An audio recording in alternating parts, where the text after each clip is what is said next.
is Lucy Lifts pink though? What does that mean? Opinion on tattoos, would you get one? If so, what? Let's go. Oh my god.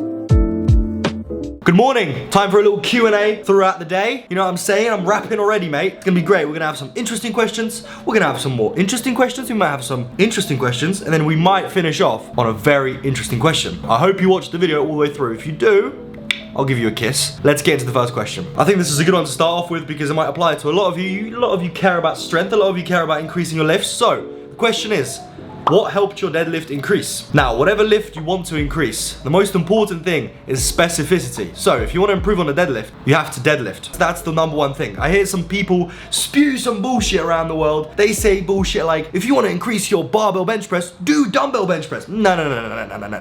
No, just look at powerlifters. What powerlifters do the main movement and the closest variation to that movement that they can perform, recover from, and it's gonna have carryover, right? That's really important. So if you want to deadlift, start deadlifting. If you deadlift once a week, add in a second session, a technique session, perhaps a pause deadlift. That's a really, really close variation of the deadlift, right? If you pause it right off the floor, like as soon as the fucking plates levitate off the ground, pause. That's gonna be the hardest position to pause in. You pause there, you nail that, you carry on going, right? If that isn't for you, try tempo deadlift. You can try deficit deadlifts. You can try block pulls, although block pulls are kind of a little bit useless. You might disagree with me, you might say, you don't see many top powerlifters doing block pulls. There's a reason why. In order to increase your deadlift, try your best to improve your technique. Watch YouTube videos, TikToks, Google, read articles, absolutely everything. There's 1,001 cues on the internet that are gonna help you in improving your deadlift.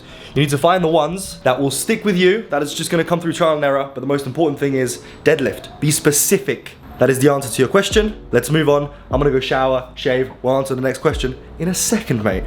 Now this question is a pretty interesting question, right? Because I know a lot of you might be younger than me, or you've just started training, or you're just, you know, a few months or years into lifting, and you want to know what's achievable. Somebody asked me, at what age did you start lifting? I started lifting when I was 15. I started lifting at a leisure center. I was really young, I was extremely skinny. This is what I look like. I was 58 kilos. I was about the same height as I am now, because I stopped growing like early. I was like 15 or 16 when I stopped growing, so I'm 5'10". I was 58 kilos. I was fucking skinny as they get. I was tiny. I was a little boy. Got in the gym. I was lifting nothing more than just the barbell on everything. So the squat, bench, deadlift. I just started with 20 kilos. And then over time, I really took my time. I dedicated myself to learning everything I can through YouTube videos, articles, stuff like that, research. And I trained. I did my best. And I got pretty, you know, I've made some really good progress. And if you just eat well, get your protein in, train, granted genetics are included, right? You know, I have decent genetics, you can get very, very far. I'm just here to tell you that if you're skinny, or even if you're on the opposite end and you're extremely overweight, or even just overweight, you can make amazing progress. I promise you, there is hope for everybody. Like if you train for years and you do it properly, you're gonna look better than everybody else. It's just facts. It's just facts. I hope you're liking the video so far. If you are, I'm spitting everywhere. Like the video and subscribe. I'll see you in a second. I feel like this is going to be a very appropriate question for the time that it is now. The question is, what is your favorite exercise and what exercise do you despise? And I think it's fitting that I tell you about it just before I go to the gym. And the answer is, the most amazing exercise out there for me is squats. I love them. I'm like genetically gifted in my leg department. In terms of leverages, squats just feel absolutely A1. I don't get any lower back discomfort. It's just all like legs, and I feel really strong, and it feels epic, and it's just the most fucking amazing exercise. And I just happen to be really genetically gifted in terms of strength and hypertrophy in the area. In terms of the exercise that I despise the most, it is curls. Just curls. They're so, number one, boring. Number two, just weird. I can never connect with any sort of curls, which is pretty fitting because I've got back and biceps today, which is a pull session. So let's go to the gym. Let's hit some fucking pull-ups and some biceps. Even though I fucking hate it, it just never feels good. I'm sure I'm not the only one. If you hate biceps, training biceps, let me know in the comments, because I know you do, because it's fucking boring as shit. All right, let's go to the gym. Welcome to the voiceover for the training session. I am a man of the people. You said you like the gym voiceovers rather than the NCS music blasting over the training session. So I'll give you the voiceovers. I'll give you what's going on in my head. How am I training? What am I doing? What am I thinking? What to do? Maybe you'll pick up on a thing or two. You know what I mean? So pull-ups were the first thing. It's a pull day. I do deadlifts on leg days, so I do pull-ups on pull days. I hope that makes sense. I do like back and biceps right on my pull day. Sounds pretty self-explanatory, but warming up here. First set, as always, they do like a set of 12 to 13. Just a little warm up, get my arms, get my back, everything like, you know, moving around. Then I go up in like 10 kilo increments. So again, 10 kilo plates, into my top set. This is my top set. This is 42 kilos for like 4.99 reps. I don't think the last rep really counts. I don't think I got myself over the bar quite, and I used my feet a little bit. Then after the top set of 5 today was sets of 12 on the back offs. So I had 17.5 kilos on the back offs, and then I did sets of 12. It really just fucks you up. Like, you get so much practice. I love it. I like really enjoy high reps. I've told you this already, but I really enjoy fucking high rep training. So yeah, sets of 12 and pull-ups. I just feel like I get in the groove, mate. The lats get pumped, the upper back gets pumped, the biceps get pumped, the forearms get swole. Everything just pull-ups, high rep pull-ups are great. If you don't do pull-ups, you should start and improve, and you should be able to do quite a few pull-ups, because what if one day, mate, it just so happens that you're hanging off a cliff with your loved one and you need to pull up and you can't? Do you know what I mean? Like, you're gonna be in a disastrous place, but if you trained weighted pull-ups, you would be able to. Or just hanging off a cliff on your own, you'd just be able to pull up and, you know, get yourself out of trouble. Curls, the seated curls are really nice. I used to do standing curls, but I've switched to seated curls, and I feel like they're just a lot more, I don't know, feels a bit more optimal, mate. Do you know what I mean? I can't quite like keep my elbows in place. No matter what I do, I can't keep my fucking elbows in place. It's not because I'm using too heavy of a weight, because even if I'm using 12 kilo dumbbells, my elbows move. The only exercise that I can keep my elbows in place is actually on incline curls, which you'll see in a second. But moving on to some cable rows. These are like low row with a straight bar, quite a wide grip. I do sets of like 25 or something here. It's like 100 kilos on that cable thingy. I don't know, all machines vary, but this one's pretty heavy. So yeah, I do that. I really enjoy high rep training. Like I said, I get to feel what I want to feel. I feel like a fucking bodybuilder, mate. I love it. So I'll do like 3 sets of that. Then into incline curls. I think it's like 2 or 3 sets, depending on how I feel on the day, depending on how my biceps, how cooked they are. Yeah, I think it's like 15 kilos there. The incline curls feel pretty good. I think I might actually start prioritizing incline curls over the seated curls, because the incline curls look a little bit better in terms of technique, and in terms of just pure bicep feel, pure bicep involvement, feel great. And I can just sort of like, I just sort of lean back and really fucking get in there, mate. Just feels really good. I think incline curls, everybody bangs on about incline curls. I've never tried them before. I only started doing them like a few months ago, and they are incredible. If you don't do incline curls, you should give them a shot. And then I had to do some awkward fucking narrow grip curls because there was a long bar at the gym, but somebody took it. So I'm like doing narrow grip curls. I feel like I was like running into my own chest, shoulders and traps. I was like trying to curl, and it was just awful. But yeah, cable curls are good as well. Just to finish off, they're like quite lightweight, quite high reps. Really lovely. I love it. If you're enjoying the video, please like the video, okay? Love you. All right, that was an absolutely mint session. A question related to the gym. Of course it's gonna be fucking related to the gym. This is a fucking fitness channel, mate. If you had to pick one exercise and you can only do that for the rest of your life, what would it be? Okay, now there's a few approaches to this question. You could either choose an exercise that would train your whole body, so then you can actually have like a decent physique and not look like shit. But to be honest with you, I would completely scrap everything and just bench press. I'm not even kidding. I think bench press or overhead press, either or.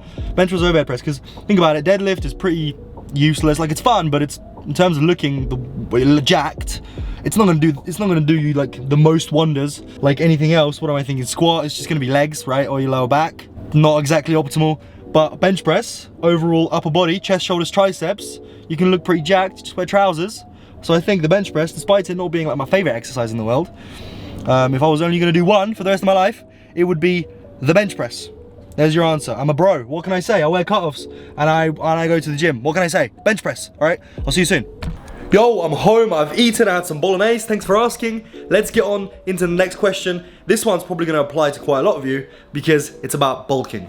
Question goes as follows. Should you bulk if your body fat is about 15% but you are weak? Now, the way you should approach a bulk is you should gain weight all the way up, slowly as you can. 300 calorie surplus, 500 at the most, very extreme. In order to find your calories, use one of the internet calculators, and then literally just through trial and error, try those calories, add a little bit more, see if your weight's going up. If it is, you're on the right track. Okay, that's a surplus. You get yourself in a surplus, slowly gain weight. You look in the mirror, just don't even, scale is important, but look in the mirror, because ultimately the way you look is gonna determine how you feel, right? You don't care about how much you weigh, really, do you, right? You care about, you look in the mirror and you think, I'm looking a bit too fat. So, you bulk, you try and gain strength, you do your best to improve your lifts and everything like that. As you bulk up, and then you get to a point where you've absolutely had enough, your body fat is too high. That's where you should cut off the bulk. That is a gold standard rule. Where you're no longer comfortable with the way you look is where you cut off the bulk, you cut it back.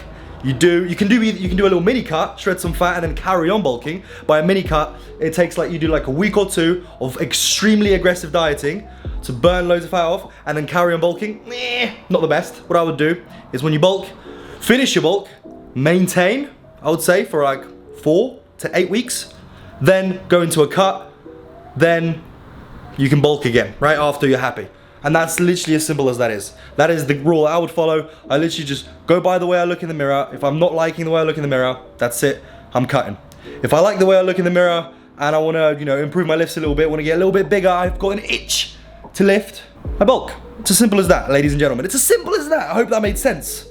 All right, I'm about to pick up Lucy in a minute, so we're gonna answer a few questions with her. But before I go, let me answer another one here. And the question is, do you ever get bored of training? And the answer, quick answer is no, but the long answer is, well, kind of, right? Everybody does get a little bit bored, but I don't get bored of wanting to go to the gym. I definitely want to go to the gym because that feeling of like lifting, hype, music, everything is always in the back of my mind. I always want to go train. Like, I'm sitting here right now, I've trained today, and I can't wait to go train tomorrow. You know what I mean? The way I prevent boredom in training is just by always doing stuff that I want to do. So, for example, I had a big block of time where I was just squatting, basically. I squatted up to 270 kilos, and that was fucking the most interesting, most amazing thing to me all the time.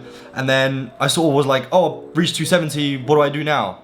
I was just sort of like grieving almost, like, I don't know.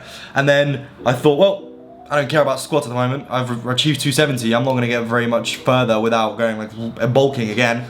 So I was like, okay, well, just leave squats for now, and I can get excited about something else. So I started benching and I started deadlifting, and now my bench was increasing, and that's fucking really good, right? And I'm feeling excited about that. And then my deadlift is increasing, and I'm fucking feeling excited about that. Like, I'm looking forward to every single session on the deadlift, every single session on the bench press, because it just drives me, right? So yeah, if you ever get bored in your own training and you think like, oh, things are getting a little bit stale, find an alternative. So if you do barbell rows, why not try T-bar rows, for example? Like, even little changes like that. Like, it's basically the same exercise, but little changes like that just keep it interesting, you know? Instead of pull-ups, maybe you can do some lat pull-downs, and maybe instead of lat pull-downs, maybe you can try and get good at pull-ups. It's gonna improve your physique in the long term, right?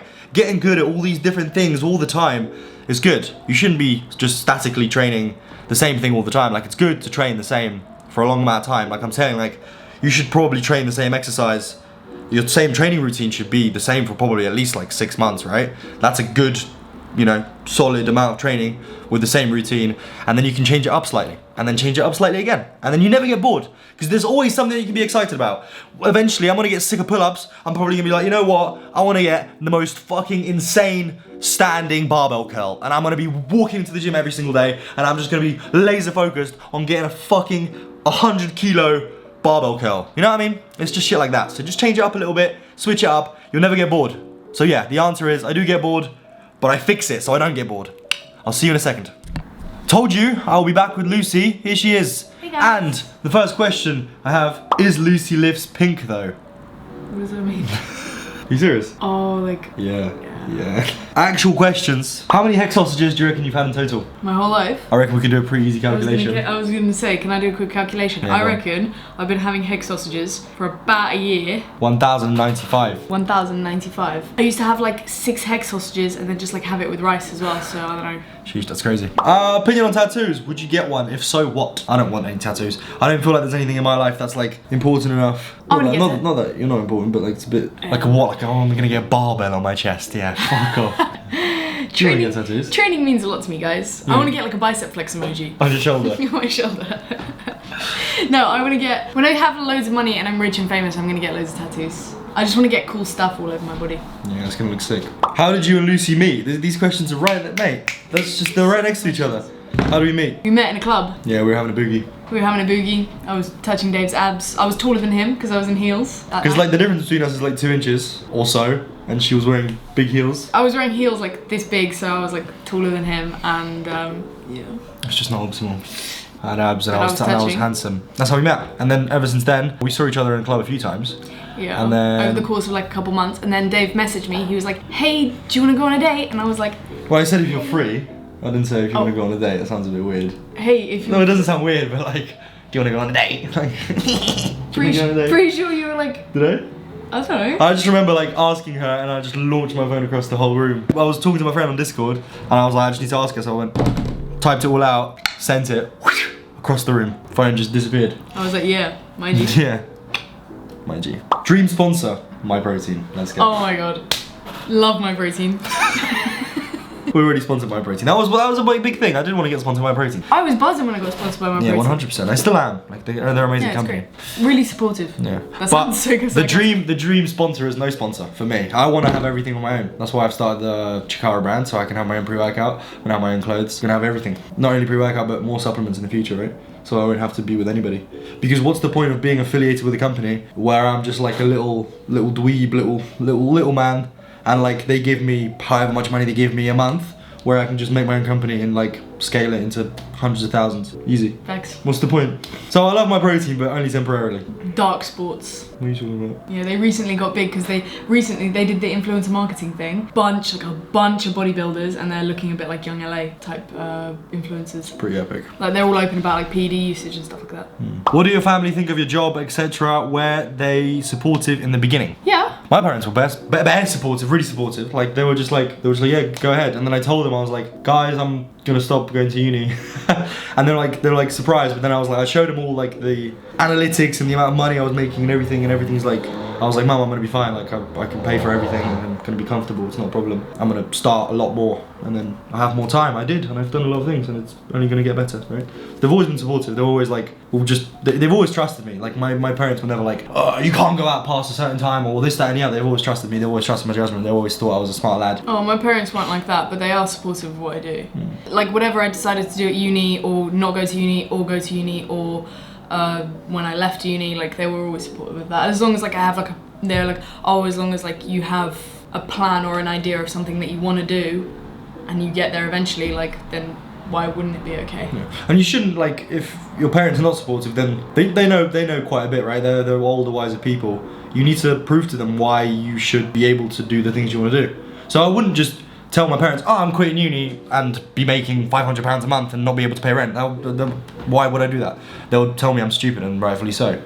They were okay with it because they saw what was happening and the direction it's going, and then I've told them my future plans and I've executed on all those plans, and it's great. Yeah, like my parents were really happy that I went to uni, but when I told them I was leaving, I think they weren't like amazingly happy about it, but at the same time they were just a bit like, well, okay, as long as you do something that you're going to be happy with and that's going to make you money and like a living, right? I think as long as I'm happy, then they were fine. Yeah. In terms of like what I want to do with my life. Yeah. I mean, you can sell anything to your parents as long as you have like... package it nicely. You back it up with some facts. You can't just tell Mum, I'm quitting. She'll be like, why? And you tell her why and all these things, and yeah. Yeah, facts. I see a lot of people just like quit their job and then like do something else, and it's just stupid. Like you should only quit your job if the side thing is already crazy good. Yeah, facts. Yeah. You're just gonna have to be working a lot harder for a long time before that happens. What are you manifesting in 2023? A Porsche 911. I know I got a car, but 2023, it hasn't even started yet, right? No. Oh, how much can happen in a year? So I'm saying right now, Porsche 911 GT3 RS. I don't even know if it's an RS, but Porsche 911 GT3 or 2, either or, mate. It's like £130,000.